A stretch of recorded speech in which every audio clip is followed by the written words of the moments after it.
Hey, did you know that October 15th is Pregnancy and Infant Loss Remembrance Day?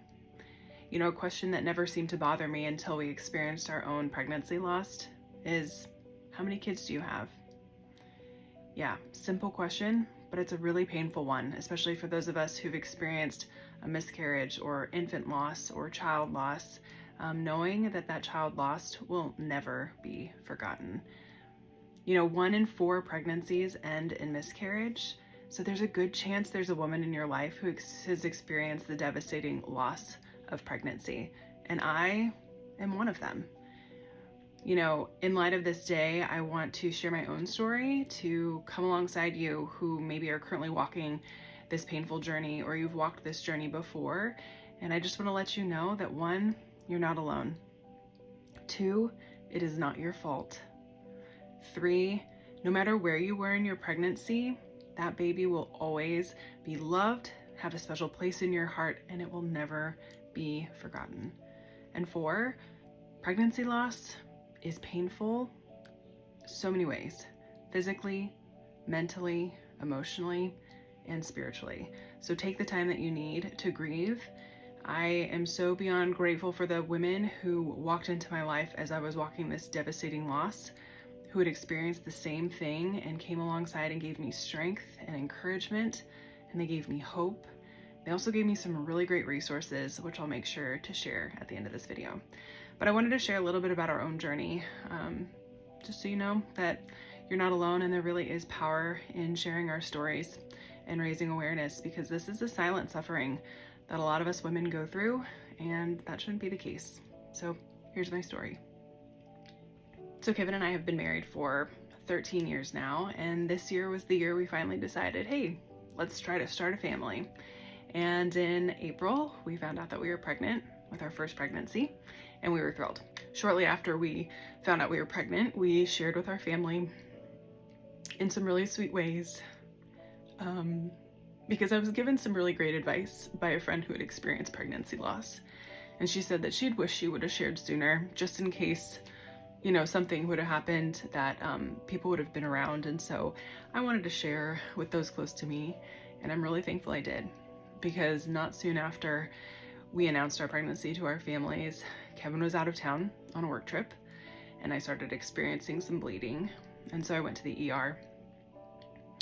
So I was by myself in the ER, being told that I was in the middle of a miscarriage. And that was so hard in so many ways. I was by myself, experiencing a devastating loss, and my husband wasn't with me, but God was. And while I was in that ER, getting this awful news, the only thing I knew I could do was to listen to worship music, because that's where my strength is.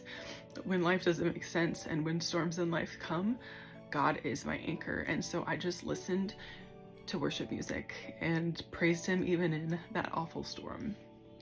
But our journey didn't stop there. As the weeks went on, thinking that my HCG levels, which is the pregnancy hormone, would be going down, it actually was increasing and fluctuating over the course of a few weeks.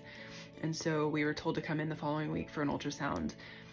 But before that even happened, I started experiencing abdominal pain and went to the ER. Unfortunately, it was very busy that night and we were not seen for 8 hours. But once we were seen and they did an ultrasound, that's when they found out that it in fact was an ectopic pregnancy, which put me into emergency surgery right away, where I unfortunately lost a fallopian tube. And so not only were we grieving another loss, I also now was grieving the fact that now I am 1 less fallopian tube. I'm older. There were so many things going against us, and it was devastating. And this year has already been really difficult. But we've walked this journey with strength, and unfortunately we have continued to struggle to get pregnant, and that in itself is a journey of trying to conceive. It is physically, mentally, and emotionally challenging and all-consuming. But again, I'm just going to cling to my faith and just trust in God's timing, and to know that in his perfect timing we will have our rainbow baby. but that's a little bit about our story. I wanted to share a few resources, and also one really sweet thing that helped me grieve was a way to remember the child that we lost. And so I will often be wearing an arrow, and then this necklace. The arrow is just kind of the idea of our arrow is in heaven. And this necklace a friend of mine gave me, and it's dried flowers of baby's breath and forget-me-nots. And so I literally wear this like every day, because that child will always hold a special place in my heart. But I was given a devotional that helped me walk through this loss and grieving and navigating all the emotions that come with this dream.